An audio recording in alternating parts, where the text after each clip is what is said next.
আসসালামু আলাইকুম সুপ্রিয় শিক্ষার্থী বন্ধুরা, আজকে আমরা দেখব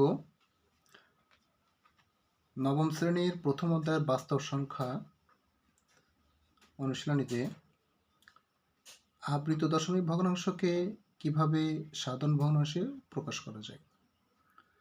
তো আমরা দেখো এখানে একটা অঙ্ক লিখেছি 45.2346। এখানে 3-এর উপরে আবৃত দশমিক আছে এবং 6-এর উপরে আবৃত দশমিক আছে।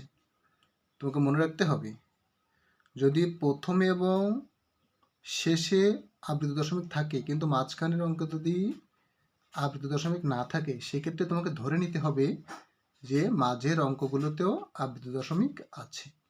অর্থাৎ এখানে 3.46 এর অর্থ হচ্ছে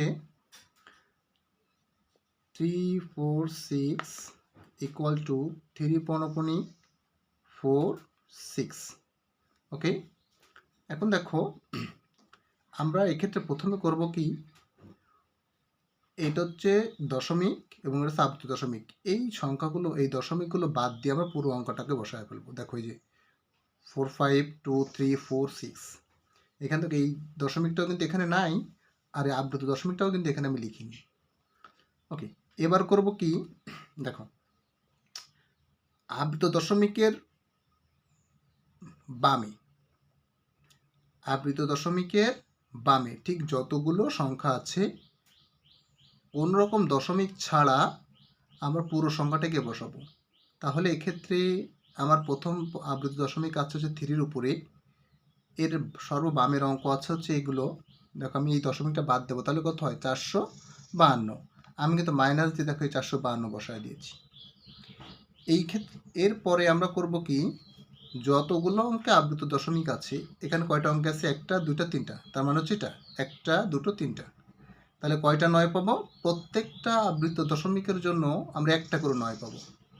তাহলে এক্ষেত্রে আমাদের আবৃত দশমিক আছে 1, 2, 3। তাহলে আমরা কয়টা 9 পাবো, 3টা, 1, 2, 3। এইবার কাজ হচ্ছে কি, আবৃত দশমিক এবং দশমিক, আবৃত দশমিক এবং দশমিক, এই দুই দশমিকের মাঝখানে যতগুলো অঙ্ক আছে ঠিক ততগুলো শূন্য বসাবো। আবারও বলি, আবৃত দশমিক এবং দশমিক এর মাঝে যতগুলো অঙ্ক আছে আমরা ততগুলো শূন্য বসাবো। ওকে, এরপর আমরা করব কি, আমরা বিয়োগ করব। এটা থেকে বিয়োগ করলে আসে এটা এবং এটা বসিয়ে দিলাম।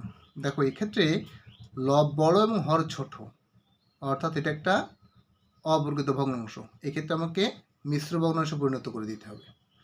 এটা দিয়ে এটাকে যখন ভাগ করব, তখন ক্যালকুলেটরের প্রথমে এটাকে বসাতে হবে, এরপর এটা দিয়ে ভাগ করতে হবে। ভাগ করলে ভাগফলটি এরকম আসে, দেখো ভাগফলটা এরকম আসে। সরি,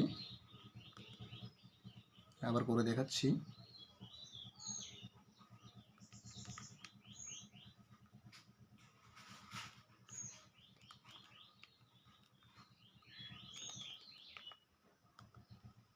এই যে এইটা দিয়ে ভাগ করলে আমার এইটা আসে 45.23463463 ওকে, এবার আমার এখানে যে পূর্ণ সংখ্যা আছে 45, যে পূর্ণ সংখ্যা 45 আছে, এক্ষেত্রে আমরা করব কি, এই যে 45কে, এই 45কে আমরা গুণ করব, নিচে যে হরটা আছে হর দিয়ে আমরা গুণ করব। গুণ করলে কত আসে, 449550 449550, এটা আমরা কিন্তু এখানে বসাইছি। এরপরে বিয়োগ করলে এই বিয়োগফলটা আসে। আমরা কিন্তু এখানে পূর্ণ সংখ্যা দশমিকের বামে যে পূর্ণ সংখ্যাটা ছিল ওটা কিন্তু এখানে রেখে দিয়েছি। এরপরে আমরা করব কি,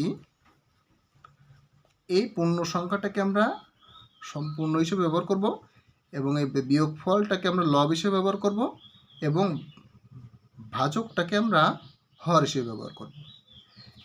এরপর দেখো উপরেরটা কিন্তু জোড় সংখ্যা এবং নিচেরটাও জোড় সংখ্যা। এক্ষেত্রে লব হরকে কিন্তু আমরা উপরেরটা জোড় সংখ্যা, নিচেরটা ও জোড় সংখ্যা। এই ক্ষেত্রে লব এবং হরকে আমরা ইজিলি কিন্তু 2 দ্বারা কী করতে পারি, ভাগ করতে পারি। ভাগ করার পরে এটাকে 2 দ্বারা ভাগ করলে এটা আসে এবং এটাকে 2 দ্বারা ভাগ করলে এটা আসে। তাহলে এটাই হচ্ছে আমার আবৃত্ত দশমিকে সাধারণ ভগ্নাংশ করার পরিপূর্ণ রূপ। ওকে, আশা করি সবাই বুঝতে পেরেছ। ধন্যবাদ সবাইকে।